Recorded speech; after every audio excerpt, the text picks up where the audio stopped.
আমার ইচ্ছা নয়, যেন তোমার ইচ্ছা সিদ্ধ হয়। যিশুতে চলতে গিয়ে আমাদেরও এরকম অনেক সময় উপলব্ধি হবে, কিন্তু আমরা যেন যিশুর কাছ থেকে শিখি, পিতা যা কিছু তাড়না, যা কিছু যাতনা আসুন না কেন, আমি যেন তোমার দিকে দৃষ্টি রেখে আমি এগিয়ে যেতে পারি। যোহান তার 19:28। ইয়ার পরে যিশু সমস্তই এখন সমাপ্ত হইল, জানিয়া শাস্তির বচন যেন সিদ্ধ হয়, এই জন্য কহিলেন, আমার পিপাসা পাইয়াছে। হালেলুয়া।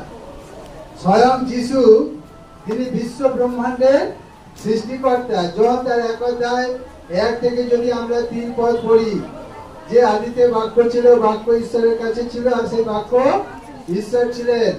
আর জগতে যা কিছু সৃষ্টি হয়েছে তার ব্যতি রেখে কিছুই সৃষ্টি হয়নি। যে সৃষ্টিকর্তা, সে আজ জলের জন্য কষ্ট পাচ্ছে। অর্থাৎ যিশু, তিনি কতটা বেদনা ক্রুশের উপর পেয়েছিলেন, সেটা যদি আমরা উপলব্ধি করি, তাহলে দেখবে আমাদের প্রভুর পথে চলতে কোনো কষ্ট হবে না।